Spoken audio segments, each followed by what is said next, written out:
from the fathomless blue of the sky fell on the ground a mighty rumble, like the reverberations of a nearby thunderstorm. 2 torpedo carriers passed on a shoal, soared into the sky, and immediately burst a line of large-caliber machine guns returning from a combat mission cruise saluted in honor of another victory.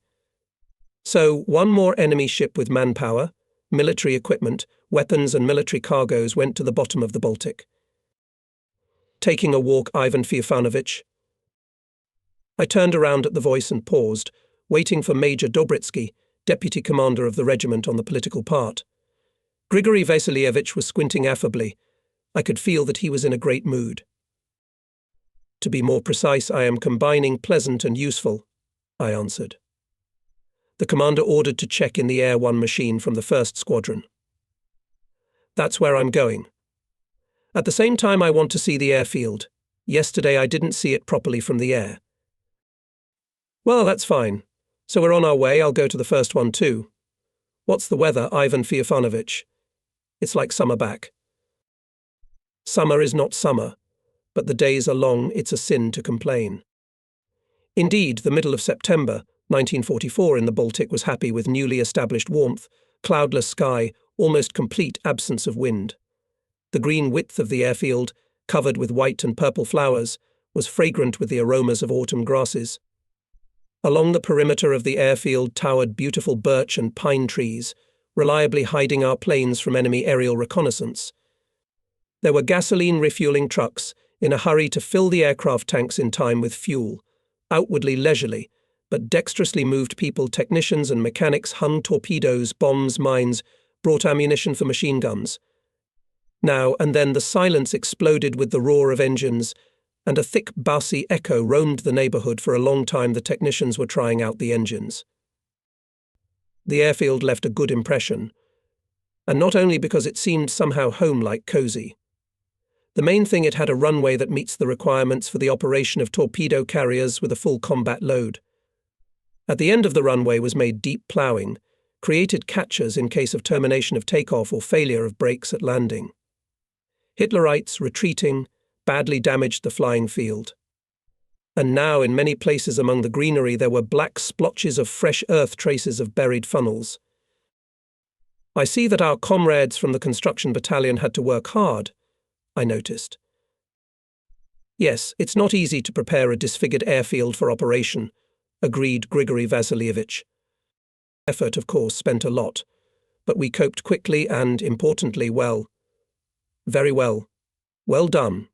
Nothing to say. He knew how to see good deeds, our deputy. He was able to see the brightest in people.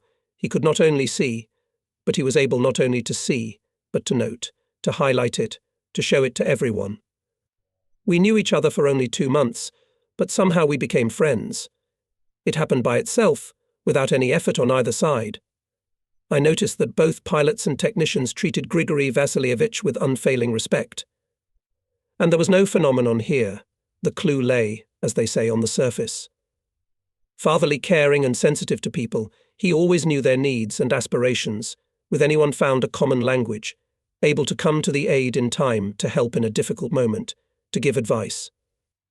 Each of his words came from the heart. That was what bribed the listeners, disposed to him. On this airfield Klopitsi, in the western end of the Leningrad region, our 51st Mine Torpedo Aviation Regiment was relocated only the day before. This redeployment became simply necessary. The recently launched offensive of the Leningrad and Karelian fronts, with the active support of the Red Banner Baltic Fleet, was successfully developing, and our former airfield in Novaya Ladoga was at a considerable distance from the areas of combat operations. Now, when assigning combat missions to pilots, the maritime communications Riga-Tallinn, the Gulf of Riga, the islands of the Munzund archipelago, the mouth of the western Divina, the Abensky Strait, were mentioned more and more often. The war was rolling westward.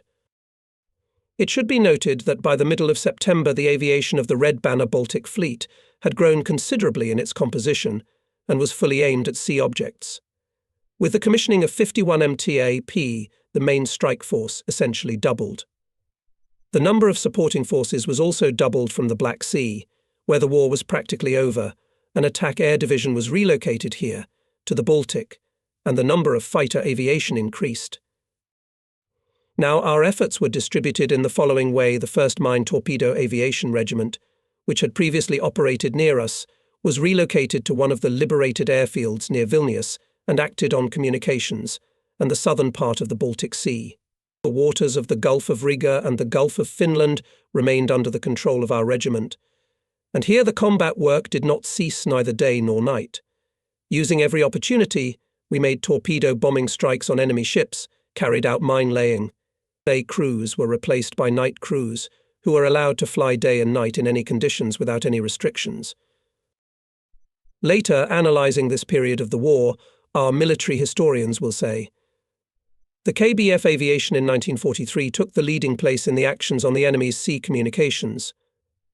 The effectiveness of its strikes on enemy ships increased 7 times in 1944 and 11 to 12 times in 1945. From the second half of 1944 until the surrender of Nazi Germany, the main burden of the struggle on sea communications fell on the CBF mine torpedo aviation and attack aviation. They will also calculate that the CBF mine torpedo aviation destroyed almost 1.5 times more enemy transports and warships than bombardment and attack aviation. During the conversation, Major Dobritsky and I quickly crossed the airfield and came to the location of the 1st Squadron. I confess that I was, to put it mildly, not quite attentive and not quite courteous interlocutor at times. Twice I had to interject and apologize. Grigory Vasilievich, in his usual manner, pretended that he did not notice or did not pay attention to my inattention. He understood that my head was not occupied with our idle chatter about the Indian summer in the Baltics, but with thoughts about the upcoming flight. I have already said that he was able to penetrate into the concerns and thoughts of people with whom he was brought together by fate, and I could not help thinking about the flight, as always, mentally lost. All my actions from takeoff to landing, so maybe sometimes I answered him inappropriately. No, I was not new to aviation at that time. Since I graduated from the Kharkov Military Pilot School in October 1933, I went through all the stages of flight practice. I was a junior pilot, senior pilot, a squadron commander, instructor in theory, and technique of piloting, squadron commander, deputy regimental commander. I have plenty of experience. I had a chance to fly all types and brands of airplanes, which in the past 11 years were in service with our Soviet military aviation. But the American A-20J and A-20 or simply Boston, on which the 51st Mine torpedo aircraft flew, I had to master already here in the regiment. And although for 2 months of my stay here, I had more than 80 sorties on this airplane, the sense of responsibility did not leave me. I knew dozens of pairs of eyes will watch my takeoff and landing. The crew will evaluate my actions on the route, and did I have the right, Deputy Commander of the regiment for flight training, to fly worse than others, to allow even minor errors and blunders, which are sometimes characteristic of yesterday's graduates of the school, only recently taken in the hands of the helm. It makes you think. I have heard that an artist ceases to be an artist if the upcoming meeting with the audience ceases to excite him. I think it's the same for a pilot. After all, every flight is a small discovery. It is something different from the previous ones. And how can one remain indifferent? The airplane was ready for departure. The technician tried out the engines, and they hummed bassily and evenly. On the green-blue varnished hull, here and there, grey fresh patches, traces of holes received in previous flights. Monoplane, having an unusually wide fuselage, a kind of flying tank, Boston more like a transport plane than a combat aircraft. But the Americans considered it an attack aircraft, although, as practice showed, was not adapted for combat. Operations at low altitudes, insufficiently high speed, poor maneuverability, low safety margin, and, most importantly, the lack of armour and front navigator's cabin made it very difficult to pilot it in poor weather conditions in the Baltic and very vulnerable to anti-aircraft artillery fire, especially small calibre and automatic.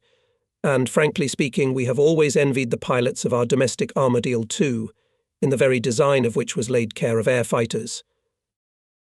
Nevertheless, the Boston torpedo bomber in the hands of Soviet people became an obedient and formidable weapon. Our craftsmen in the field aviation repair shops installed on the aircraft holders for torpedoes, as well as aircraft bombs weighing 250, 500 and 1,000 kg, Torpedo launching and bombing were carried out by pressing a button on the pilot's helm. If for some reason the electric launch did not work, the dropping could be done by pressing the lever, the cable from which led to the holders.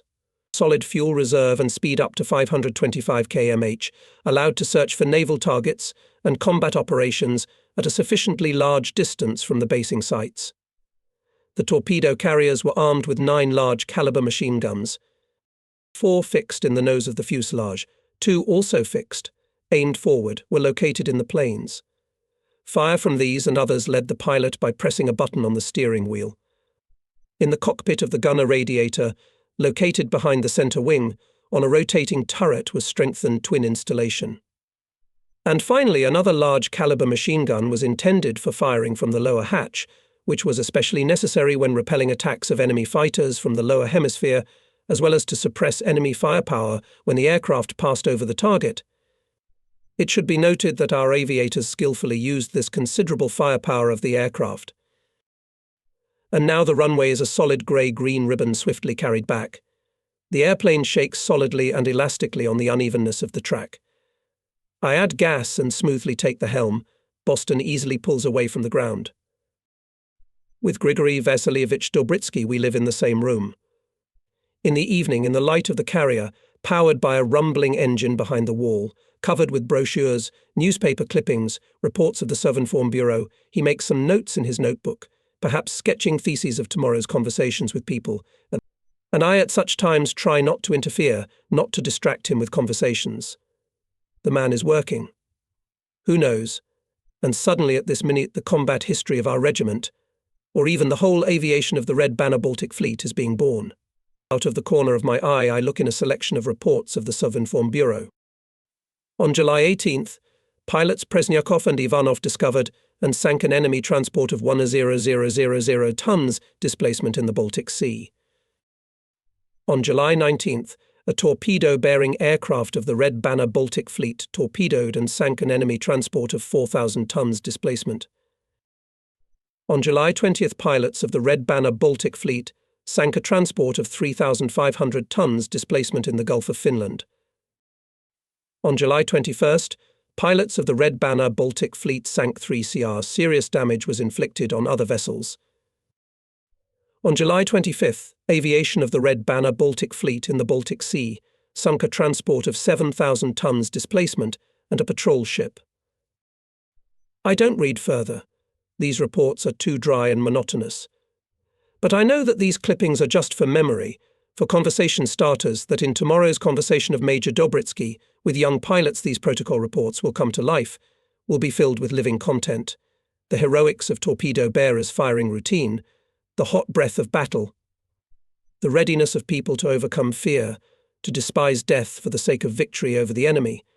And revealing one of these reports, our deputy commander will surely tell about that memorable flight. Then air reconnaissance found in the Baltic Sea caravan of enemy ships going to Libava. The crews, which were in a state of high alert, received the task for the flight. The leader of the group was Senior Lieutenant A.M. Gagiev, the wingman, was Lieutenant P.A. Poroknia, both pilots with torpedo. The torpedo attack was supported by hero of the Soviet Union Senior Lieutenant I.K. Sachko, famous for his daring topmast attacks, and young but brave and talented pilot A.E. Skryabin.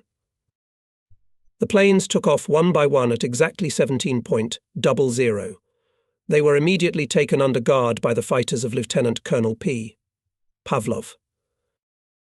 The route lay to the west of the Lithuanian town of Šiauliai, where the front line passed. It was flown at a glide camouflaged by the tops of birches and spruces, not a cloud in the sky. Good visibility made the attack more difficult. It allowed the enemy to detect the planes on the approach and deprived of the possibility to attack suddenly. Meeting with the enemy caravan, as expected, occurred in the specified area. In the keel column were 3 transports. On the starboard side, one at the head and one at the tail of the column, they were guarded by 3 CRs. Gagiev decided to attack the end transport, the largest. Attack the entire group from the sun side in accordance with the usual tactics widely used in the regiment. At the command of the leader attack, Sachko and Skryabin increased engine speed, broke forward and rushed to the caravan, taking on the oncoming fire of ships. Following them, reduced to a height of 30 meters, went into the attack torpedo bearers. Fascist pirates scattered, opened frantic shooting. All ships were firing. In the air formed a continuous grey-black curtain of bursting anti-aircraft shells, cut by multicolored beams of tracer bullets, Oerlikon German automatic small-caliber anti-aircraft guns.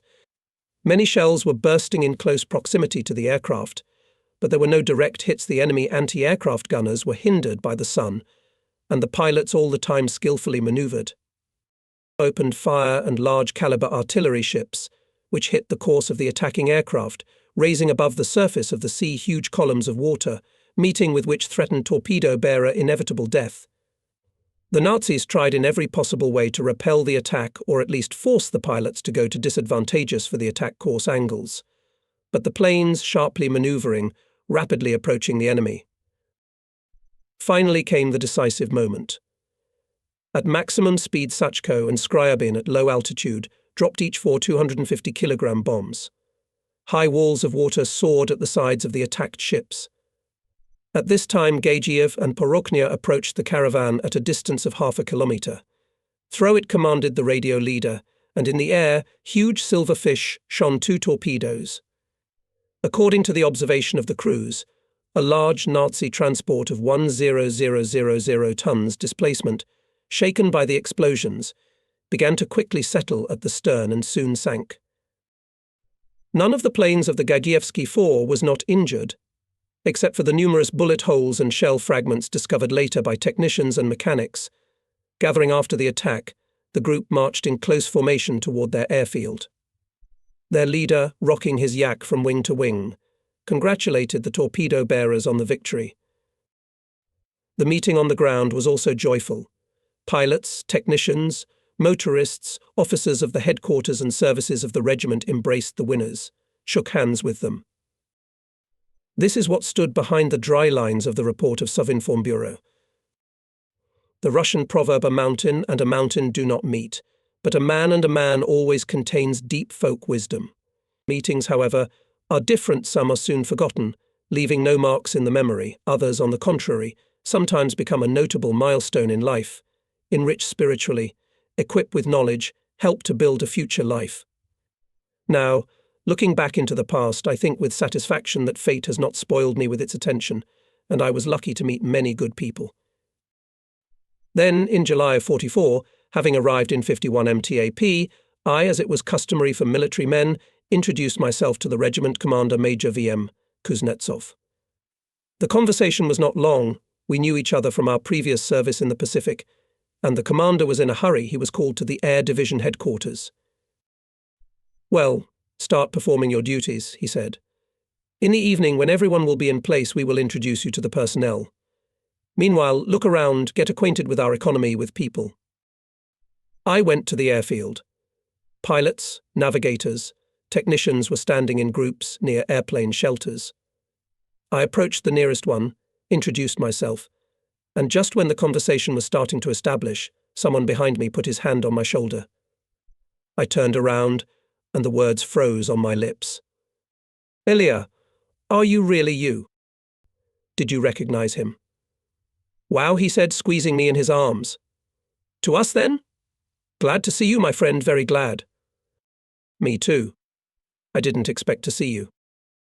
How long has it been since we've seen each other?" In fact, how much unstoppable time has passed since in April 1932 we both got on special recruitment of the Central Committee of the All-Union Communist Party to the detachment of cadets at the Kharkov Aviation School, and there together mastered flying. Ilia Ponomarenko then became the squadron foreman, and I became the secretary of the party organization. From the first days I felt a deep sympathy for Ilia. He was youthful, hot, cheerful, fighting. It was felt that he had found his calling, and would never stray from the path once chosen.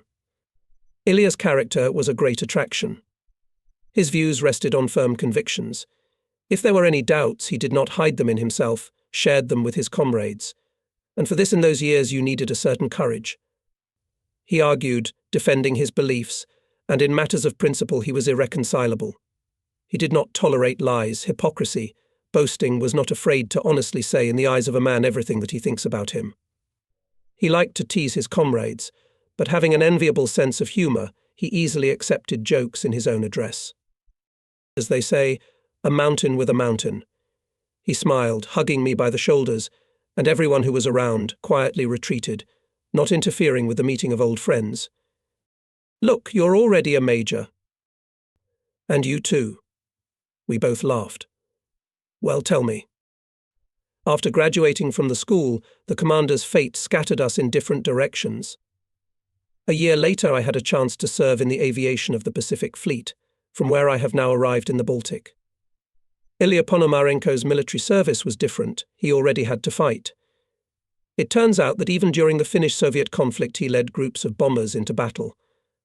Then he was an inspector of the Air Force of the Baltic Fleet, deputy commander of the 1st Guards Mine Torpedo Regiment for flight training, and now on the same position in the 51st MTAP. That's it. Wait a minute. So I've been appointed instead of you. I was feeling a little out of place. That's right. And I, Comrade Major, am charged with the formation of a new combat-ready aviation unit, he jokingly said. And for a moment it seemed that in front of me again our former detachment petty officer. The same open face with protruding bumps of cheekbones, the same direct look of large, squinted eyes not without a slayness. It is not by chance that I am telling so much about this man. Later on I appreciated how immeasurably much he did for the combat training of the regiment, in order to make yesterday's graduates of aviation schools, 20-year-old youths, to forge a real air fighters, fearless and skillful torpedo bearers. Yes, what's to say, for those few days that we had to stay in the regiment before his departure to a new place of service, he spared no effort or time for my torpedo education. It was Ponomarenko explained to me the essence of topmast bombing, which in our regiment was first introduced into practice among other regiments of bomber aviation. This method is used only over the water surface against warships and enemy transport. Top is a small platform, the highest point on the mast of the ship, at a height of about 30 meters from the water surface. Hence the name. Descending to this height, the topmast plane approaches the target at a distance of 200 to 250 meters and drops a series of bombs weighing 250, 500 or 1,000 kilograms each. The bombs, hitting the water surface, ricochet and, continuing to move by inertia, hit the side of the ship. If you successfully drop a series of 4 bombs, at least 3 will hit the target.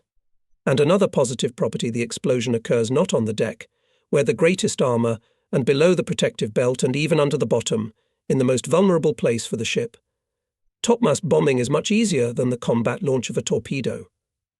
That's why all young pilots in the first combat sorties took bombs, and when they gained some experience, became shelled air fighters, got the right to fly with a torpedo. And it was Ilia Neofitovich who several times took me out to the training range to learn the skills of topmast bombing. For a lot of practical advice on training young pilots, I am eternally grateful to Major Ponomarenko. As I learned later, the creator of topmast bombing in the Baltic was a talented flagship navigator of our regiment, one of the best specialists of the KBF Air Force, Major Grigory Antonovich Zavarin. When the 51st MTAP was formed, it was him, a former navigator of the 8th Air Brigade, who was entrusted by the Fleet Command with a difficult and responsible task to prepare pilots and navigators for combat operations in torpedo-bearing aviation within a short period of time. A man of great culture, deeply intelligent, sociable and very attentive to people, he from the first meeting disposed to himself. He successfully combined strictness and kindness, the qualities necessary for a true educator. Moreover, he was strict and demanding first of all to himself, because he worked as if not knowing fatigue, and sometimes one had to wonder when this 7-limbed man rests. For 9 months, in view of losses, the regiment was formed twice. On replenishment most often came from schools newly graduated pilots and navigators, who knew about torpedo aircraft only by hearsay, and others, and the sea in their lives have never seen. Grigory Antonovich patiently taught them the theory, flew with them at any time of the day to perform tasks and achieved that in the shortest possible time they were transformed, if not into aces, then at least into mature specialists capable of flying day and night in difficult weather conditions of the Baltic. It was not by chance that, to paraphrase a popular song of the time, the regiment sang.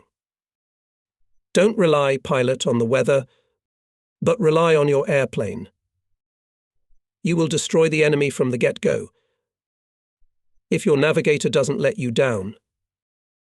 But navigators did fail. Major Zavarin did not ignore any such case. No, not at all, in order to publicly take a chip off the guilty.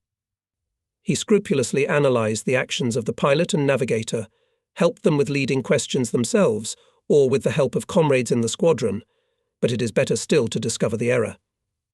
He was sure, and life confirmed it, that all those present, having found themselves after such a detailed analysis in a similar situation, would henceforth act without error. I remember that the crew of Lieutenant P. A. Shilkin, having flown out on a free hunt, did not find enemy ships in the sea. Since it was strictly forbidden to land at the airfield with bombs, the crew bombed the previously scouted backup target in the Estonian town of Paraveri. And then both pilot and navigator lost orientation, dodged the route and made an emergency landing on one of the airfields near Novgorod. This case served Major Zavarin as a reason for a thorough conversation with young pilots and navigators. He demanded the most thorough visual study of the flight area. Understand, he said, flying at low altitude with poor visibility, and where the terrain is monotonous, having no characteristic, pronounced landmarks, requires very accurately know on the route, and in the area of the airfield, literally every point, every bush. At any point of the route, navigator must unmistakably determine the location of the aircraft. Of course, telling about Major G. A. Zavarin, it was impossible to ignore this huge part of his work training and education of aviators. The practice of using aviation to strike at sea convoys convincingly showed that the tactics that existed at the time, the combat order of bomber aviation, cannot be mechanically transferred to the aviation torpedo bearing. Outdated cannons tied torpedo carriers embarrassed us as embarrassing clothes embarrasses a young man who grew out of children's pants. This was the result of various reasons, and first of all, the changing situation on the enemy's sea communications. When Hitler's transports were still travelling alone, without the cover of warships, the success torpedo bearers often brought in single cruising flights, the so-called free hunting. But since the spring of 1944, due to the victories of the Soviet army on the land fronts, the Baltic Sea ceased to be the internal sea of Nazi Germany. If recently, just a year ago, German transports were carelessly walking with running lights on, now the picture had changed dramatically. Groups of transports were under the strong guard of warships and fighter aviation. There was nothing to think about attacking a single plane or even a link. Now the torpedo carrier to attack became possible only after the suppression and dispersal of enemy anti-aircraft artillery fire, especially small-caliber automatic installations.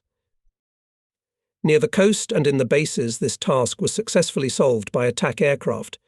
When torpedo carriers had to attack the convoy in the open sea, the IL-2 radius of action was insufficient. It was necessary to change the tactics of combat use of torpedo carriers, to look for new opportunities, other ways to suppress enemy anti-aircraft defences at sea communications. This is where the analytical and creative capabilities of Major Zavarina, who worked tirelessly together with Major Ponomarenko on the development of new tactical options, in full glory. It was a union of two talented aviators, masters of torpedo bombing strikes, who passed the harsh school from its very beginning. When the airfield, at least a little bit of combat tension subsided, gave free time, they sat for long hours in a smoky room flagship navigator, analysing the successes and failures of past sorties, and in the dim light of smoky smokestacks, drew out all sorts of options for combat order torpedo carriers, agreed and argued, torn and discarded sketches to immediately draw new ones. Sometimes they were briefly joined by Major V.M. Kuznetsov, or Chief of Staff of the Regiment Ivanov, came in one of the squadron commanders each, offered something of their own, something that was firmly rejected, or accepted for further discussion and verification, and gradually crystallized the contours of the new tactics, a new combat order of torpedo carriers. Since remoteness from the airfield does not allow the use of attack aircraft to suppress enemy anti-aircraft guns when attacking the convoy, the only way out is to use for this purpose their own aircraft Topmast. Yes, the crew of the topmast plane was the first to take on the full force of the fire of warships, as well as transports, on which the Germans installed automatic guns Oerlikon, which had a high rate of fire. It is difficult, without seeing with his own eyes, to imagine all this fiery hell in which the commander of the Topmastovic should, without flinching, throw his plane. But there was no other way out. No matter how much they thought, no matter how much they drew, no matter how much they argued, there was no other satisfactory solution. Only topmastmen, skillfully manoeuvring, could fire their large-caliber machine guns and bombs to suppress enemy anti-aircraft fire or destroy the guard ships, and thereby ensure the exit of the next torpedo carrier to deliver a decisive torpedo strike. Such tactics forced to change the battle order, and although until the end of the war the standard unit in the mine, torpedo aviation, still remained a 3-aircraft formation, we acted in a 4-aircraft formation, 2 torpedo carriers and 2 Topmastovicami. So was born this tactic, this scheme approved and more than once justified in the subsequent heated battles at sea communications. And until the victory we remembered with gratitude its creators, our comrades in arms Grigory Antonovich, Zavarin, and Ilia Ponomarenko. I will allow myself once again to deviate from the chronology of my narrative and again turn to the past days, because I simply have no right not to tell about one of the brightest pages of the combat history of 51 MTAP. The participation of our torpedo bearers in the sinking of Hitler's air defense cruiser Niobe. It was the first large warship destroyed by us in the Baltic during the Great Patriotic War. How did the events develop? But first briefly about the situation of those days. In the summer of 1944, Hitlerites urgently strengthened their positions on the islands and the northern coast of the Vyborg Bay in order to preserve their main bridgeheads. On a small area of the coast, they concentrated about 60 artillery batteries. In the Hapazar skerries there were more than 30 enemy ships, and on the airfields near the Finnish port city of Kotka was based aviation group, mainly fighters. Ships damaged by our aviation were also pulled here for repair. Quite naturally, Hitler's command began to feverishly strengthen the air defense of the area. For this purpose arrived in Kotka air defense cruiser Niobe. Fleet air reconnaissance immediately detected the appearance of such an important guest. The Soviet command decided to destroy the cruiser. However, the first strike made by the 12th Bomber Regiment was unsuccessful. Planes dropped 70 bombs of different caliber. In the port there were many fires, but the cruiser remained unharmed. It was not possible to repeat the strike immediately. A few days there was bad weather. The staff of the Fleet Air Force, headed by General Etherharin Suginin, began to develop a plan for a repeat operation. They tried to take into account the mistakes of the first raid, summarized various opinions on the use of not only bombers, but also other forces and means of fleet aviation. It was expressed, for example, the proposal to use to attack the cruiser torpedoes. The proposal looked, at first glance, tempting but was not feasible. Why not? The depth where the ship was anchored did not exceed 10 meters, and the torpedo, when dropping it from an aircraft, dives to a depth of 20 meters. Consequently, the probability of hitting the target was reduced to 0. Preference was given to topmast gunners. If the bomb does not even hit the side of the ship, but explodes under it in contact with the ground, then Niobe will get a lethal dose of metal, especially since in the underwater part of the armor he had no. We decided to use Fab 1000. There were no larger bombs. After a comprehensive assessment of the situation, formed the final scheme of the operation. As the main strike force attracted 4 aircraft of our regiment in the version Topmastoviki, on board each 2,000-kilogram bombs, leading Lieutenant Colonel Ilia Ponomarenko. Involved also 33 bombers from the 12th Regiment. 6 of them had to fly out without bombs and only simulate a blow, diverting anti-aircraft fire during the attack Topmaskovikovki. The rest of the Petyakov had on board high explosive bombs weighing 100 and 250 kilograms, leading the commander of the regiment hero of the Soviet Union, Lieutenant Colonel V. I. Rukov. The operation was supported by 27 L-2 airplanes, their task small bombs, rockets, cannon and machine gun fire to suppress the fire of anti-aircraft artillery of the enemy to create conditions for the main forces to attack. It was also allocated 48 Yak-9 fighters from the 21st Regiment under the command of the hero of the Soviet Union, Lieutenant Colonel P. I. Pavlov and La 5 from the 1st Air Division. After careful analysis, discussion and coordination determined the following order of operations. The decisive blow is to be struck exactly at 17:00 hours. The task of scouts once again to clarify the parking place of the cruiser Niobe. Then, 10 minutes before the decisive strike, 24 La 5 fighters would fly to the area of Kotka to clear the sky of enemy fighters. 5 minutes before the strike of dive bombers of the 12th Bomber Regiment, attack aircrafts of the 11th Aviation Division under cover of fighters suppress anti-aircraft fire in the port of Kotka and on nearby islands. From 16:50 to 16:55 dive bombers attack. Exactly at 17:00 make the final blow Topmast simultaneously imitates a blow 6 looping without bombs. Strike groups of P2 go to the target from different directions. The topmast pilots make the approach from land, at low altitude, camouflaged by folds of the terrain.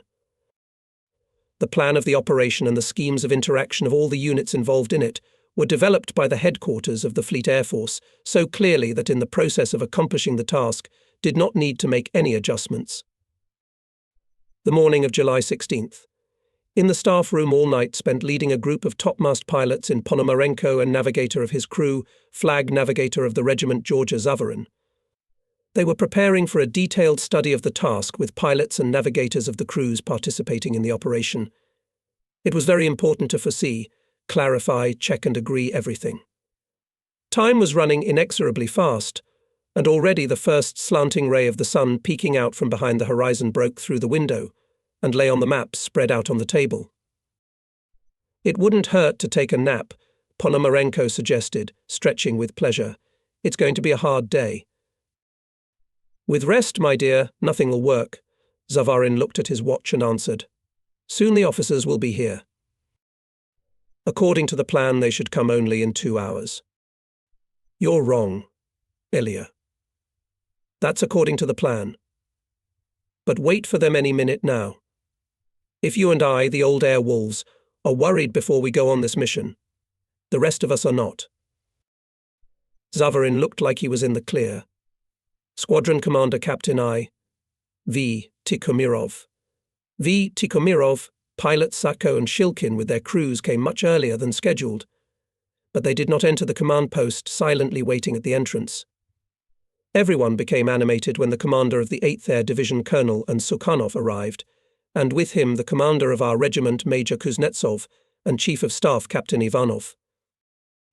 The regiment commander set a combat task, then carefully discussed the future actions of each crew in flight, especially when approaching the target, during the attack, and when leaving it.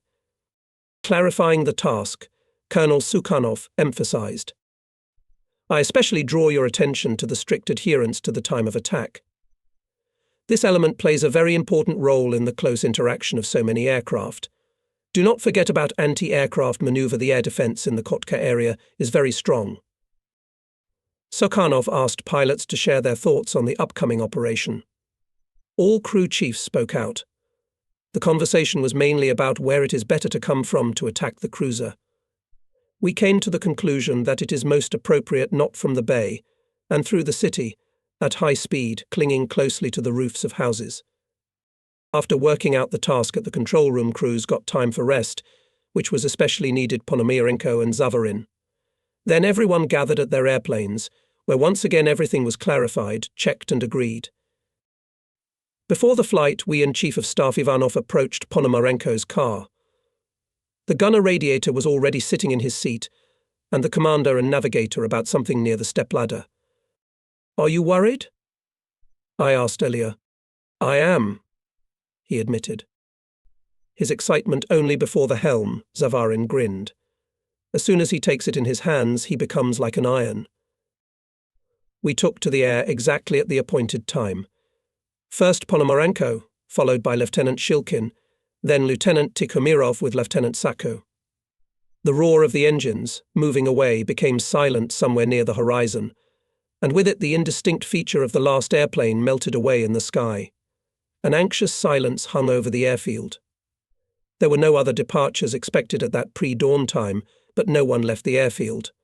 Pilots, technicians, mechanics gathered in groups, briefly exchanged a couple of words, and kept silent. There was no conversation. Mentally, each of us was with those who flew to the mission. Together with them experienced what could happen on the route and at the time of the attack. "They're flying," shouted, finally, someone. The first airplane appeared, followed by two more. Ponomarenko, Tikhomirov, Sachko unmistakably identified the landed planes standing next to the technician. No Shilkin. I silently looked at Ponomarenko coming out of the plane. "The task was completed," Ilia said briefly, "but we lost Shilkin's crew." He wrinkled his nose bitterly, waved his hand and went to the headquarters. Only in the evening, when the crews a little withdrew, when the first excitement fell, Ilia was able to get out of Ilia skimpy details of the past battle. Well, the route was strictly on schedule. Niobe, as intelligence reported, stood on the eastern roadstead, afloat, but with a roll. Nearby a large transport and more than a dozen of all sorts of port trifle schooners, boats, motorboats. I gave the command over the radio going to the target. With me Shilkin, Sachko and Tikhomirov to attack the transport, developing maximum speed. We were detected. From the ground, from the ships rushed towards us a sea of anti-aircraft fire. Sharp maneuvering, throwing the plane from side to side. I keep the cruiser on the course angle of 90 degrees of the left side. I drop the bombs from a minimum distance. Both exploded in the central part of the cruiser. On the way out of the attack, I turned around and saw a terrible picture, the wreckage of Shilkin's plane falling into the water from the smoke cloud. The machine exploded. Apparently, a direct hit of an anti-aircraft shell. Tikhomirov and Sachko also saw the moment of death of their comrades, and as if avenging for them, struck with high precision. Maneuvering, Tikhomirov brought the topmast truck to the transport and decisively attacked. From the explosion of 2,000-kilogram bombs, transport broke in half and immediately sank. Sachko attacked the cruiser. One of his bombs blew up the aft part of the ship. Flying away, the pilots watched as Niobe slowly sinking into the water. Our 3 bombs had done their job. Why did the cruiser stood with a lurch? I asked. Worked Petlyakovi. Lieutenant Colonel Rakov and his boys did their best. The blow of Ponomarenko's topmasts became decisive. The operation showed excellent organization of interaction between all types of aviation. Flawlessly, for example, performed their task fighters of the 21st Regiment and the 10th Air Division. Although raised in the air a lot of Messerschmitts and Focke-Wulfs, they were unable to break through to our strike groups. It was a good organization of interaction allowed to minimize the effectiveness of enemy anti-aircraft fire. We lost 1 crew. The attacking dive bombers had no losses. The next day, Sovinform Bureau published a report on the great victory of the KBF pilots. In particular, it said a group of bombers of the Red Banner Baltic Fleet under the command of Guards Lieutenant Colonel Rakov and Lieutenant Colonel Ponomarenko attacked enemy ships in the port of Kotka. As a result, the German air defense cruiser Niobe was sunk. The plane under and Tikhomirov sank an enemy transport of 6,000 tons displacement in the port of Kotka. By the decree of the Presidium of the Supreme Soviet of the USSR from July 22, 1944, Lieutenant Colonel Ivan Vasilievich Rakov was awarded the 2nd Medal Gold Star. Our topmast pilots Lieutenant Colonel Ilia Ponomarenko, Captain Ivan Vasilievich Tikhomirov and Senior Lieutenant Joseph Kuzmich Sachko were awarded the high rank of Hero of the Soviet Union. Other participants of the operation were awarded orders and medals. A rally was held in the regiment. Pilots, technicians with great joy honored the first heroes of the regiment, wished them new victories over the hated enemy. There are people who somehow quickly and imperceptibly become close to you, like good old acquaintances. It is easy and simple to communicate with them. Such a person should live in any collective for a day or two, and he is already his own man, and it is even hard to imagine how they could do without him until now. Such was Senior Lieutenant Iosif Sachko, a slender, always neatly trimmed boxy blonde with blue eyes. With his appearance, the room seemed to explode with jokes and laughter. But here Joseph took a guitar in his hands, and everyone instantly fell silent. The guitar in his hands came to life. It suffered and rejoiced. It wept and laughed. Joseph knew many Russian and Ukrainian songs. It seemed that his repertoire was inexhaustible. The Variag was fading. The Cossacks were on their way began. Everyone sang along. The song flowed wide and freely, like a river in a flood. And then, as if a shadow came over the singer's face, and he began heartfelt sadly. The sea is wide open. Only the waves are raging in the distance. And everyone listened in silence. No one sang along. No one dared to enter the singer's Holy of Holies. What memories, what associations did his favourite old song about the bitter fate of the stoker bring to him? Most likely at these moments he mentally transported to his native Dniprodzerzhinsk, where his childhood and youth passed, where he first heard and learned this song, where his mother and sister remained, the factory where after school he worked as a crane operator in the new rolling shop, the aero club that gave him a ticket to the sky.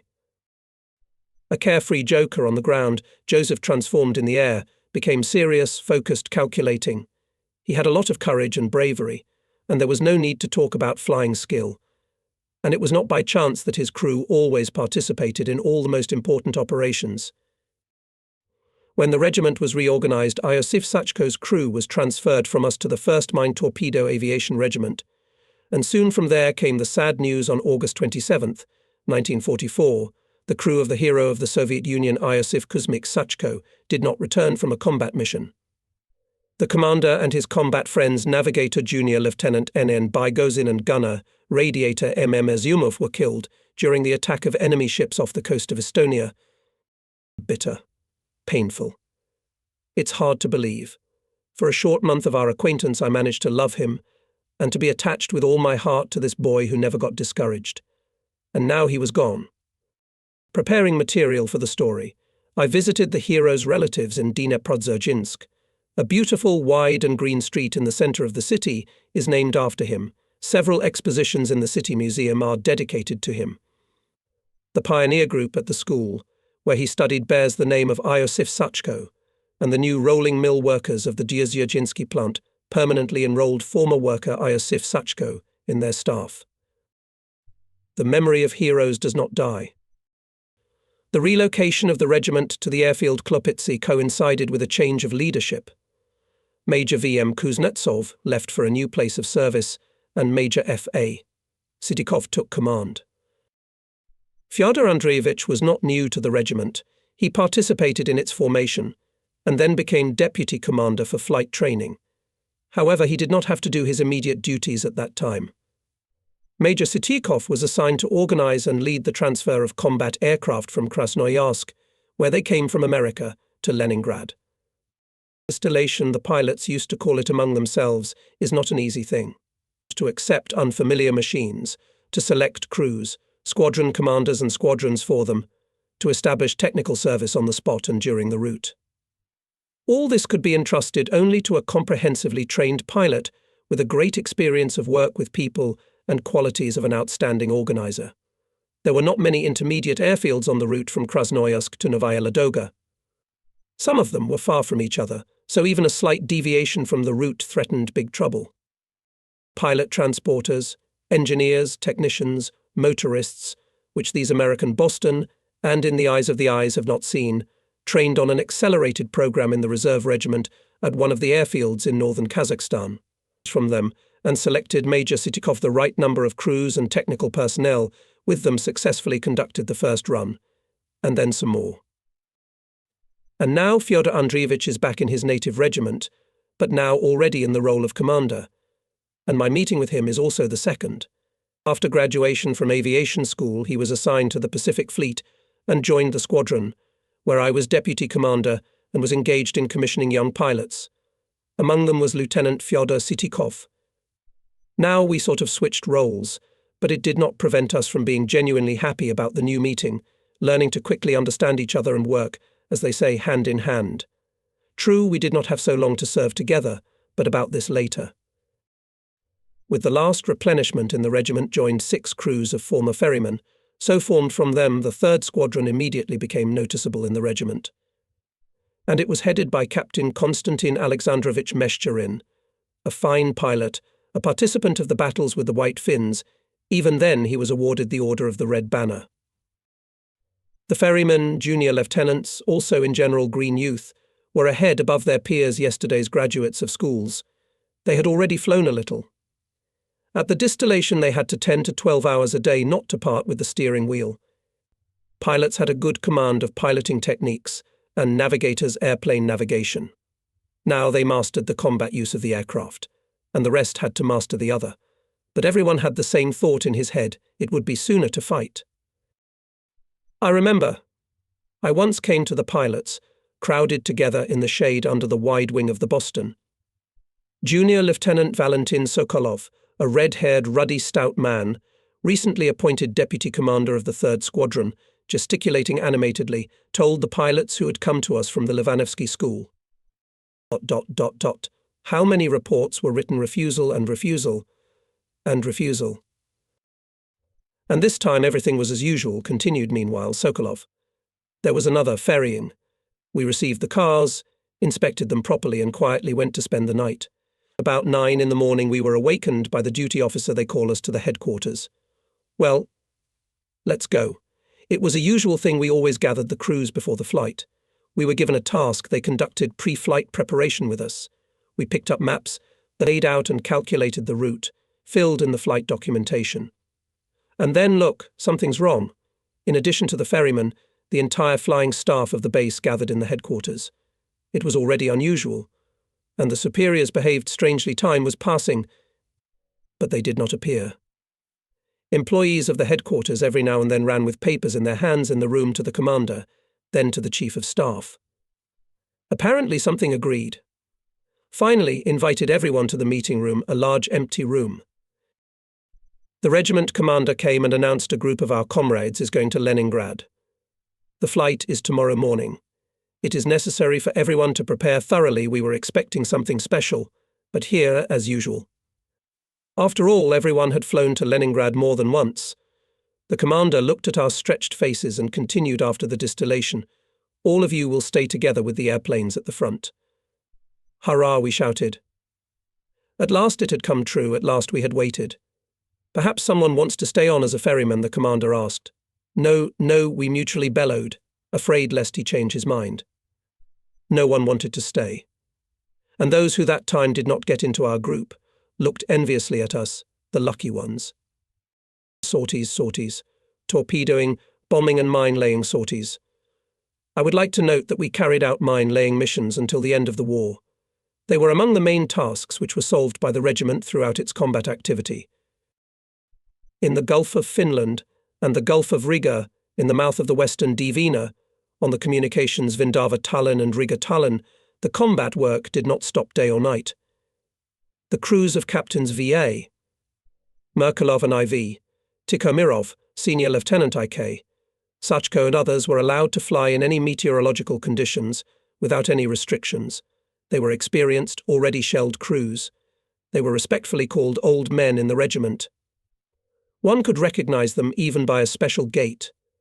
To an unsophisticated person it could seem that they were slow and too important. In fact, this solidity stoicism was developed as a result of their self-confidence, the ability to do their work intelligently, without fuss, clearly, correctly, and on time. They were strangers to manifestations of weakness, nervousness. The most difficult task they perceived as ordinary were able to come out with honor from the most unpredictable situations. All our young people envied them, and some of them, imitating the old men, wore their flight tablets in the same way on one shoulder, on an incredibly long strap up to their heels.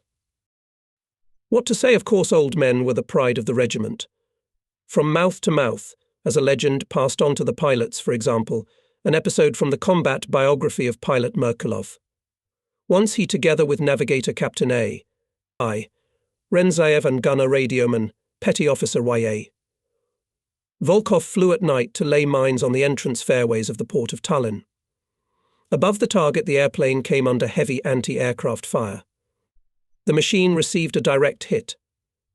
The shell pierced the center wing, damaged the gas tank and oil tank, but fortunately exploded in the air.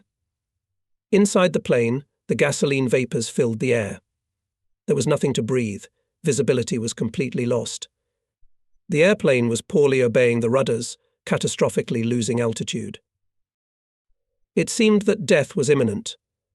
But Merkulov managed, leveled the plane almost at the water, and, taking advantage of the fact that through the holes in the hull and open Renzaev lower hatch, pulled out some of the vapors of gasoline and became at least something visible, masterfully landed the machine on a patch. Tiny island Lavansari. Under normal circumstances, no one would have thought of landing a heavy airplane on this too small, unadapted site. And he did. Boston stopped 4 meters from the edge of the cliff. I am sure that young pilots listening to this story involuntarily wondered, and if I had the chance, would I have been able to do the same? Laying magnetic mines is an effective means of fighting against enemy ships. We made a flight by a single plane, a pair, or even a link with such a calculation to appear over the target in the darkest time. Everything depended on the conditions on the route, and mainly in the target area. To divert from the aircraft destroyers of the attention of the enemy air defense, simultaneously bombed strikes on important objects in the immediate vicinity of the mine-laying sites. This gave positive results. Naturally, that for night bombing was selected. Not only well-trained, but also unusually brave, truly fearless pilots. After all, the task of the bomber was no easier, if not more difficult, than the destroyers. He called on himself the beams of searchlights and anti-aircraft artillery fire, and was near the area of mine laying, served as a live target until all the destroyers did not leave the target. During the summer period, taking advantage of the white nights, the regimental command attracted to mine laying and young crews. In this saw a certain amount of risk, but there was no other way out. The old men were not always enough. However, the risk was justified. The most capable of young pilots and navigators were gradually drawn into night flights, quickly mastered the skills of airplane navigation in total darkness. Mine staging forced the enemy to reduce naval transportation, and although Hitler's command had considerable forces and means for trawling, enemy losses on mine obstacles were very tangible. It is noteworthy that in the Baltic the German losses from mine weapons more than twice exceeded similar losses in other maritime theatres. It is estimated that out of 6 ships and transports destroyed, 1 died on mines. On September 4, 1944, Finland declared its withdrawal from the war, and later, on September 19th, an armistice agreement was signed with her in Moscow. Thus, by the time of our relocation to the airfield of Klopitsi, the theatre of combat operations of 51 MTAP was considerably narrowed. This allowed to pay more attention to cruise training, to achieve a high level of flightability, to work out a clear interaction according to the scheme born in the regiment: 2 torpedo carriers, 2 topmast carriers. In those days one could hear such reports of the Sovinform Bureau: during the past 24 hours nothing significant happened on the Leningrad front. The scouts were active. Separate battles were of local character. But it was the calm before the storm. A grandiose offensive of the Soviet army was being prepared for the liberation of the entire Baltics at night. Divisions and regiments were being pulled up to the front line. New equipment was arriving. The fate of Soviet Estonia and its capital, the port city of Tallinn, the main base of the Red Banner Baltic Fleet, was being decided. Before the decisive battles, it was necessary to thoroughly study the situation and terrain in the area of the regiment's operations in the western part of the Gulf of Finland and, most importantly, on the communications Riga-Tallinn, Vindava-Tallinn. For this purpose, on September 13th, the regiment commander Major Sitikov flew on a combat mission. The crew included Flag Navigator Major Zavarin and the chief of the regiment's communications, Senior Lieutenant P. M. Cherkashin. And on September 14th, I flew out with Navigator Captain Renzaev and gunner radioman, Petty Officer Yevgeny Volkov.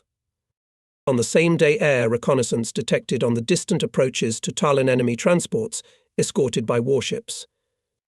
Major Sitikov made a decision: 2 airplanes to conduct additional reconnaissance, to clarify the coordinates and then call by radio the main group of planes to deliver a decisive blow. In the air raised the crews of the deputy commander of the 3rd Squadron Junior Lieutenant V. M. Sokolov Torpedo, M. Sokolov Torpedo Bomber, and the commander of the Link Junior Lieutenant M.V. Nikolaev Topmast Gunner, It was their first combat sortie, their first face-to-face meeting with the enemy. Alas, it ended tragically. In vain at the airfield, crews were languishing near the aircraft waiting for the signal to start. The pair took off, as in water vanished. And when anxiety and worry for comrades reached the top point, Nikolaev's plane appeared.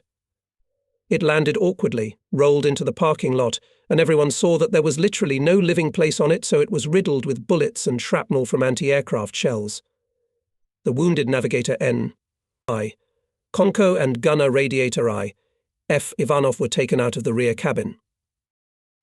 Later on, Nikolaev's story was able to reproduce the picture of the battle. Sokolov, having found the convoy, forgot that his main task to call the main forces rushed into the attack. Nikolaev had nothing to do but follow him. In the fervour inherent in youth, Sokolov completely discarded everything he was so diligently taught, did not even bother to properly assess the situation, did not miss forward Topmast and attacked first, straight ahead, and against the sun, thereby complicating the task for himself and facilitating it for the enemy. Before Nikolaev's eyes, Sokolov's plane exploded in the air from a direct hit by an anti-aircraft shell. Nikolaev's bombs sank a large transport, but the machine received so much damage that the pilot barely made it to the airfield. The ridiculous, unjustified death of our youngest comrade was painful in my heart. Major Dobritsky then told that shortly before the flight, Sokolov, in the circle of comrades' bravado, his courage, said that bowing to bullets will not be, and no matter what the fire to the side, will not turn away. Empty, boyish bravado. How dearly it cost him. But this case seemed to sober us, the elders, once again reminded that at the helm of torpedo carriers yesterday's boys, many of whom are barely over 20, that we need to convince them that reckless prowess has nothing to do with real courage. Scared of anti-aircraft fire, turn aside, not to fulfill the combat mission. It is cowardice bordering on crime. But if a pilot, turning away from flying towards the fire traces, performs an anti-aircraft maneuver, no one will doubt his courage. In spite of everything, he stubbornly approaches the ship and makes a torpedo or bomb strike that is military valor, true courage. We tried to find simple words, to make conversations not formal, to talk more often face to face. And, I must say, our grains fell on fertile soil. Most of the young pilots had gone through a good school in the Komsomol, and some of them already carried in the pockets of Blue Navy tunic candidate cards, and even party tickets. And for the whole history of the regiment, I do not remember any more cases of reckless boyishness, dashing prowess, not to mention cowardice. On the contrary, I remember, the day after Sokolov's death, another pair of ours from the same 3rd Squadron discovered a convoy at sea, a torpedo bomber, a squadron commander, Junior Lieutenant A.A., Bogachev, and a topmast gunner, also a squadron commander, Junior Lieutenant D. Bashayev. The transport went under strong protection of warships. Hitlerites bristled with an avalanche of barrage fire. Nevertheless, Bogachev decided to attack the transport. At his command, Bashayev went forward and dropped bombs on the guarding ships, suffering a lot from bullets and shrapnel. Following him, Bogachev went to attack with a torpedo. Approaching at the required distance, he pressed the button of the electric ejector on the helm and did not feel the usual at this jerk of the aircraft, which at such times, as if jumping up, freed from gravity. Commander, the torpedo did not go. Almost simultaneously reported over the intercom navigator GP, Stefan and gunner radiator V. I. Vanchugov. Obviously the electric wire was broken by a shrapnel. There was no time to resort to the mechanical reset. The transport was smoking thickly under the very wing, obviously increasing its speed. I know. I see, Bogachev muttered glumly in reply. With a left roll he was leaving the convoy in a wide arc, intensely beating out foamy whiskers with his propellers. And he felt uncomfortable at the thought that the transport could get away so easily and with impunity. Far ahead of him, Bogachev's airplane, which was going eastward, could be seen as a black dash on the horizon line. Let's go in again, he said firmly. Vanchugov, keep an eye on the messers. I'm watching, Commander. Now he went into the attack alone. Topmastvik no longer cover him with the fire of his machine guns, will not blind the gun crews with bomb blasts. Thousands of fire trails stretched to the plain from all the ships. How many of them? How to slip, how to seep in this deadly stream. A strong blow shook the machine. The left engine smoked. The plane pulled to the left. Dover at rudders, Bogachev levelled Boston, at right angles directing to the rapidly approaching grey side of a low sitting on the water steamer. It's time. He pulled the lever of mechanical reset and entered the left turn. Got it, exclaimed Vanchugov soon joyfully. Yes, Commander, we got it. While moving away from the target, Stefan recorded on the photographic film a sinking transport of 7,000 tons displacement. Its nose was sinking into the abyss, and at the stern the propellers were wasting air. Bogachev focused all his attention on piloting the plane. The left engine stalled, and listening to the right engine, working for two, the pilot thought only about the fact that it did not fail. He kept correcting the course with the rudders, and although the machine was still yawing, they were slowly but surely pulled toward their airfield. A large area of the tail feathering, which seemed a hindrance in high-speed manoeuvring, now served a good service, keeping so necessary now the stability of the aircraft. And soon after landing, Bashev and Bogachev returned from a combat mission another pair, torpedo bomber Lieutenant V.M. Borisov, who became after the death of Sokolov deputy commander of the 3rd Squadron, and his wingman Topmastman Lieutenant S.P. Pudov. In the area of Gogland Island they discovered and attacked an enemy minesweeper. It was noted that bombs hit the ship. The sinking was counted not quite reliable because it was not possible to fix it on the photographic film. The first flights after the regiment was reformed were hard for us. With such a strong opposition of the enemy, the slightest inaccuracy or mistake in the actions of the crew led to unfortunate consequences. But it was also a good school. A school of battle hardening, a school of courage. On September 17th, the troops of the Leningrad and First Baltic Fronts, in close cooperation with the Red Banner Baltic Fleet, launched a decisive offensive in the general direction of Tallinn. Over the airfield all day and night, the hum of engines did not cease. If before that only crews of the 3rd Squadron, former ferrymen, flew on combat missions, now by the order of the regiment the crews of the other 2 squadrons were also admitted to combat work. Pilots, technicians, mechanics worked with full dedication, each striving to make his personal contribution to the victory over the enemy. And among the many events of those days was one, which right should be told in detail. On September 18th, the crew of Junior Lieutenant Gusman Miftakhodinov did not return from a combat mission. That day 2 of our planes, the leading torpedo bomber A, Bogachev, and his wingman G, Miftakhodinov met the enemy convoy on the communication Vindava Tallinn and attacked it. As usual, the topmastman took the lead, but immediately the machine shuddered from a strong impact. The left engine stopped. To lighten the machine, Miftakhodinov dropped bombs. They fell with a large underflight, causing no harm to the ships. And when, losing speed, the bombed plane passed by the patrol ship, a deafening blow was heard from the other side, and the speed of the right engine decreased noticeably at once. The machine poorly obeyed the rudders, inexorably descending to the lead grey waves. What to do? The pilot pondered feverishly. Go to the shore. But they're the Nazis, it's a shore captivity. No, not that. So pull as far as possible, try to land the Boston on the water. Miftakhodinov had heard that German ships after the battle fished out floating people, and especially hunted for our pilots from the shot-down machines. Therefore away, as far as possible from the enemy convoy. Prepare to land on the water, the commander ordered on the spew. And he suddenly became timid, never had to land on the water landplane. How will the machine behave? How long will last on the water? He did not know this, and no one had ever told him about it, because in the regiment no one had ever happened to anyone like that, and the steel-cold waves, covered with frothy lambs, were inexorably approaching. From a sharp jolt the pilot hit the dashboard and lost consciousness. Alexander Bogachev also attacked to no avail.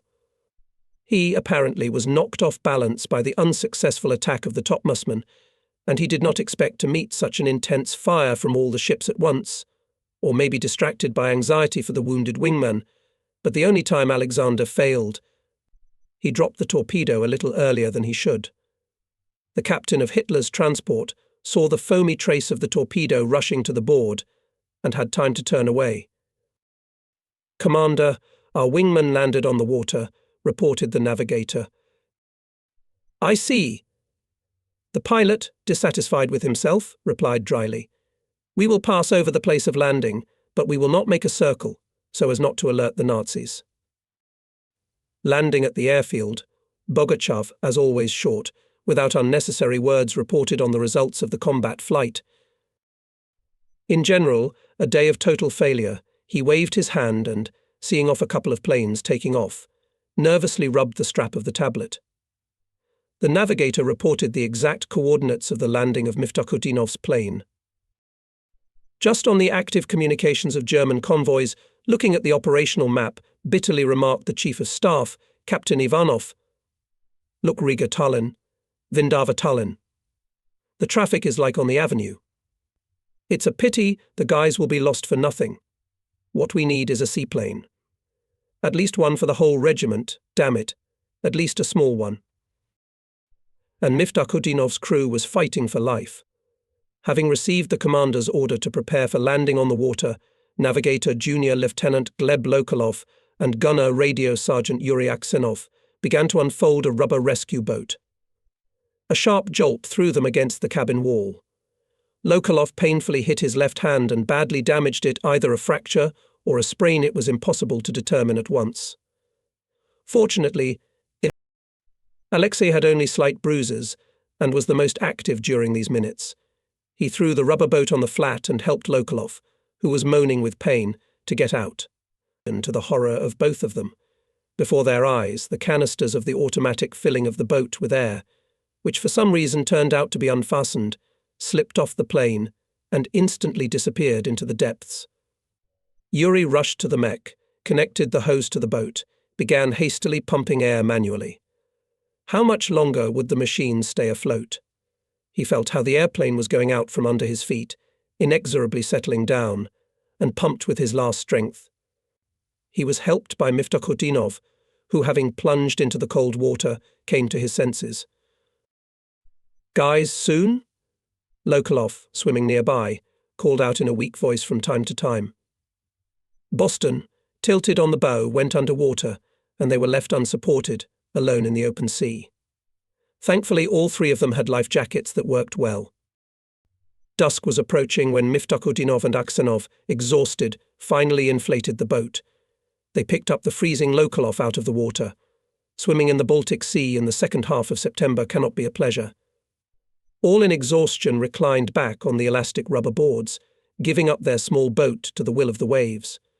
Everyone was thirsty, and only now they remembered that in the turmoil they had forgotten in the airplane and emergency rations, and a flare gun with rockets. To be fair, it should be noted that soon after this incident in the Red Banner Baltic Fleet appeared boat seaplanes. The very fact of their appearance was a weighty moral incentive. The crews now knew that if they were shot down over the sea, they would not be left to chance, they would definitely be found and picked up, which happened many times later. Onboard rations and rocket launcher with rockets began to pack into the rescue boat. Darkness fell on the sea, and with it came a cold northern wind. Soaked uniforms, which had nowhere and nothing to dry, were tight around the body and caused painful sensations. Miftakhudinov and Aksenov took up oars. They rowed as hard as they could to keep warm.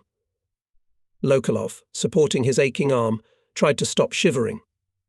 Orienting themselves by the polar star, they rowed northwards towards the Finnish coast. There, only there, was that straw which could still be grasped. However, in the Finnish skerries it was not safe either. Although Finland had concluded an armistice with the secular Union and its troops did not fire at our troops, there was still a lot of fascist scum on the territory of the country, the meeting with which did not bode well. Quiet, quiet, guys, Lokolov exclaimed in a loud whisper, peering into the night darkness. I hear, it seems, the noise of ships. Gusman and Yuri quieted down, raised their oars. They could hear the water dripping off them, tinkling. And in this tinkling, getting stronger and stronger, came the distinctive murmur of the engine of the patrol boat. But the night sheltered them securely, and soon the sound died away. Before dawn the wind increased, the waves became higher and steeper, and the rubber boat was tossed about like a splinter. The spiky crests were slamming over the side. They tried to scoop out the water with handfuls, but it did nothing, because the next wave nullified their efforts by adding more water than they could scoop out. Boots came into play. Even Lokolov, overcoming the pain, tried to help, but working with one hand, almost dropped his boot.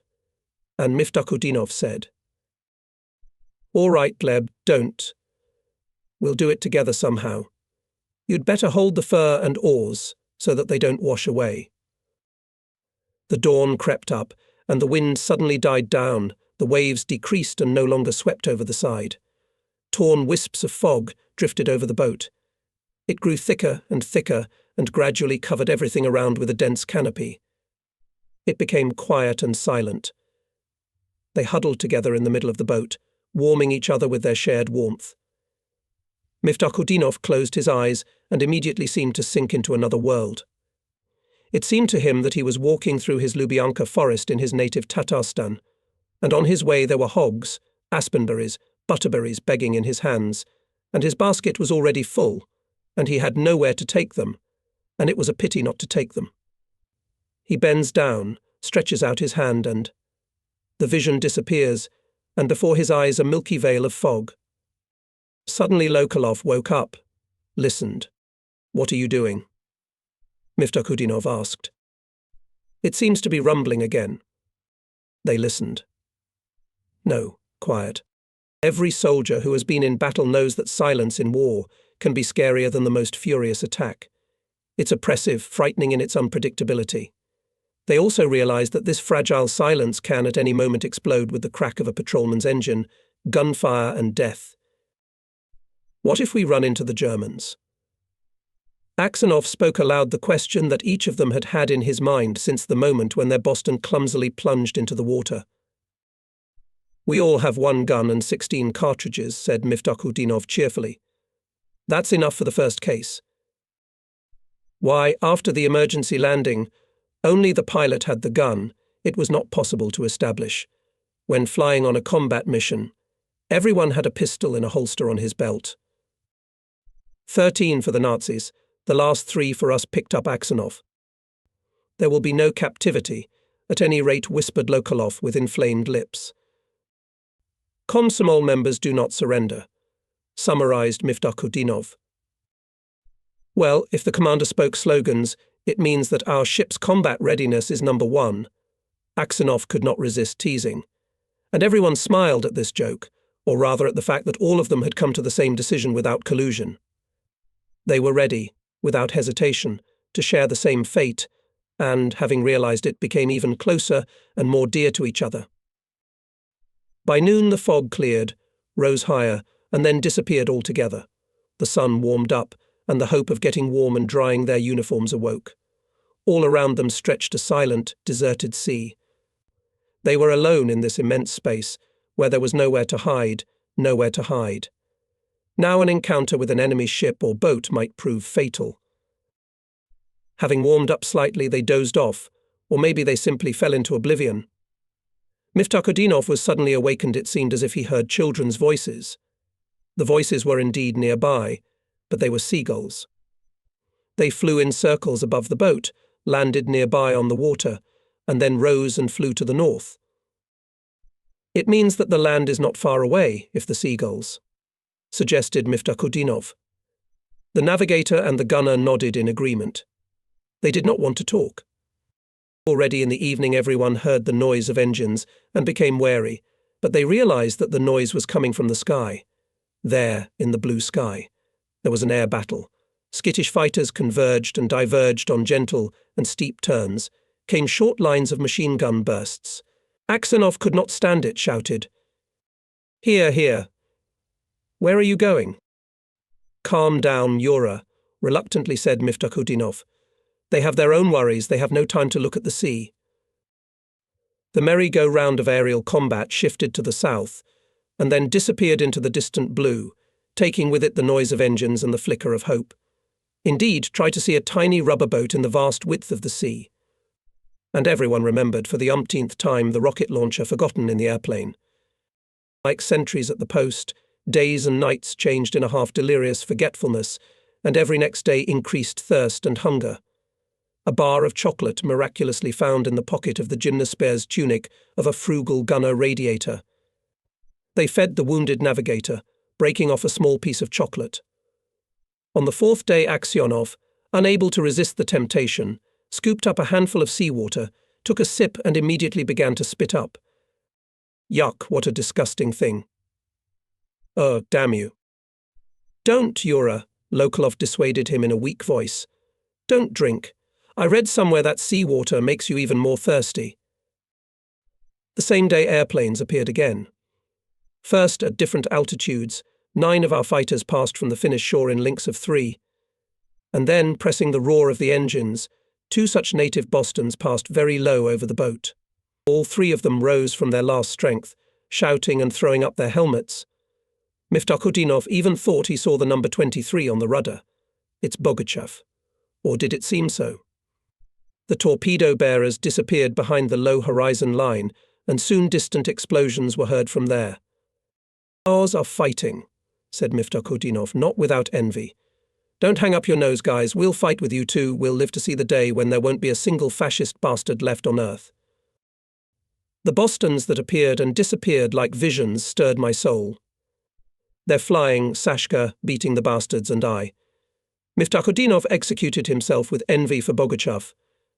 That's how he got through the same wall of protective fire. He got through. Why were we shot down? So he knows how to maneuver, but I don't. Maneuver, maneuver, and maneuver again. He remembered the instruction of the regimental commander and flag officer, and he just couldn't wait to sit at the wheel immediately right now and prove to everyone that he would be able to outmaneuver the enemy and win. He wanted it so badly that, from frustration, from his own powerlessness, he even groaned. What are you doing, Guzman? Do not worry, wheezed Lokolov, who guessed the anguish of the commander. I believe in you. Let's get out of this mess. You and I will show ourselves. By the evening of the 5th day, a dark, vague strip appeared in the darkness. There was no doubt it was the shore. The boat was being carried towards it. Miftakhodinov and Aksionov kneeled down, stretched out on their outstretched arms the worn-out, shaggy, wrinkled commander's tunic. Even under this improvised sail the boat went much faster, but there was no strength to keep the sail 5 days without food and water did their job. I think the motor, Commander, do you hear? Aksionov was worried, and indeed, approaching, the rumbling of a boat engine was growing, and immediately the tall bow of a wooden schooner floated out of the shore shadow. Miftakhodinov grabbed his holster, but Lokolov touched his arm. Wait. It looks like the fishermen are. At the command post of the regiment, Major Sitikov asked me to the operational map, and circling a point on the liberated part of Estonia, said, You will have to fly here, Ivan Feofanovich. Finnish fishermen picked up Miftakhodinov's crew. Yes, the guys are alive, but they've been exhausted for 5 days. They're here at this airfield. Meet them, caress them, cheer them up, and bring them here. As soon as we landed, 3 strangely dressed men rushed from the wooden airfield hut to the airplane. We involuntarily became wary, and Volkov, as he told us later, even deployed the turret of his twin gun. But the 3 came closer, and we recognized our missing, who were considered dead. Instead of the usual Navy uniforms, which were so torn that they had to be thrown away, the Finns dressed them in their own, which confused us at first. Miftakhodinov, putting his hand to his headdress, tried to report in full form, but nothing came out of it. Tears flooded his eyes, joyful excitement seized his throat. We embraced and kissed, both of us rejoicing. It was the first time I had seen this strong-willed, and, as it seemed before, self-confident strong man so confused. We hugged the others as well. I looked at their faces and marvelled at the changes that had taken place in them. And not only exhaustion and inhuman fatigue were the reasons for it. The boys were not the same as a week ago when I saw them off. From yesterday's boys they turned into life-smart men who looked death in the eye and did not give up. They were real heroes in front of me. Did they liberate Tallinn? They asked, when the first excitement had subsided. We liberated it. Miftakhutinov kept lamenting that he couldn't save the plane and reach the airfield. Nothing. The main thing is that you are alive, and you will have a car, I reassured him. At the home airfield, all members of Miftakhutinov's crew, whom they had never expected to see alive, had a cordial meeting, and they were convinced how strong and unselfish front friendship is, how many sincere combat friends they have, on whom they can always rely. Interrupting and complimenting each other, they told about those unusually anxious and difficult 5 days and nights, about their ordeals and their friendship, and then the ambulance took all 3 of them to the hospital to be treated, to recover their strength.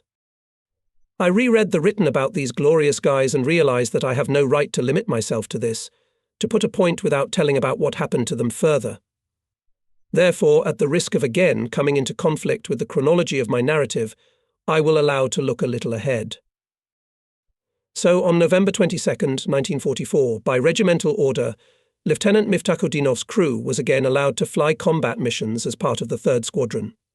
However, it was slightly modified. Sergeant Yuri Aksenov remained the gunner radiator, and Lieutenant A.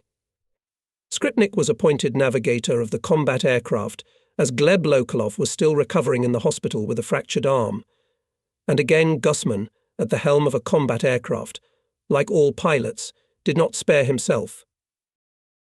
A great success fell to his share in the battle on December 14th. On that day, paired with Lieutenant M. Borisov, he made a daring raid on the port of Libava and sank an enemy transport of 8,000 tons displacement. Despite the strong opposition of the air defense of the base, he perfectly completed the combat mission, for which he received a high government award, the Order of the Red Banner. Back then, on the boat, Gleb looked into the water. "We'll still fight," Miftakhodinov said, trying not to show the joy that was bursting out of him, but as if by accident he kept squinting his eyes at his chest, where on the blue cloth of his tunic a brand-new order was shining with gilt and bright enamel. But not long he was able to show off with the order on his chest. Exactly 1 month later, on January 14th, 1945, we received a report of aerial reconnaissance of the enemy convoy detected far out to sea at about the traverse of Memel. I made a decision to strike with a group of 4 airplanes, leading Deputy Commander of the 3rd Squadron Lieutenant M. Borisov, his wingman Lieutenant V. Kulinik, leading the 2nd pair of Linkai, Repin, wingman Junior Lieutenant G. Miftakhudinov. I set them a task, made sure that they understood it, and allowed to go to the aircraft. Stocky, in a fur flight suit and unties, Miftakhudinov looked like a bear cub from afar. He was gesticulating animatedly and saying something to Aksenov and Lokolov, who had recently returned from the hospital. The flight tablet on long straps was beating on his ounce right. Taking into account his combat merits, it was not a sin to enroll Miftakhutinov in the old men. Near the Caponia the engines were humming properly, and Basily, the technician of the airplane, had warmed up and tested them in advance. Seeing the pilot, he wanted to turn off the ignition, but Miftakhudinov noticed the technician's movement and shouted to him, "Wait," more left at full speed, and confirmed the order with a conditional hand gesture. "Wish me a happy flight," he said to the technician, getting into the cockpit, and he caught his absent, staring somewhere in himself, realized that the pilot's thoughts are already there, in the battle, tearing through the anti-aircraft barrier, attacking the enemy ship. Why did he say that? Well, why? A technician would later ask me. How many times I sent him on a flight, he'd wink and say, "Well, see you later," and off he went. Really, why? ... The visibility was good and the group noticed the convoy from afar. It was at the estimated point, at full speed heading for Gdynia. Act in pairs. Borisov commanded on the radio, together with Kulinik went to the end transport and sank it. Repin and Miftakhudinov attacked a larger steamer, leading the column, and this attack was successful. Who could foresee that this victorious 5th combat sortie will be the last for the glorious crew? Miftakhudinov had already passed over the ship engulfed in flames, but was shot down by anti-aircraft fire from the guard ships. No one will ever be able to tell how it happened, whether both engines crashed at once, whether the pilot was seriously wounded or killed. The sea will keep this secret forever. Having flown another 800 meters, Boston crashed into the water and the grey waves of the Baltic closed over him. The glorious son of Tatarstan Gusman Bikmayevich Miftahutinov, Volga boys Gleb Mikhailovich Lokolov, and Yuri Frolovich Aksanov died the death of heroes, having fulfilled their military duty to the end,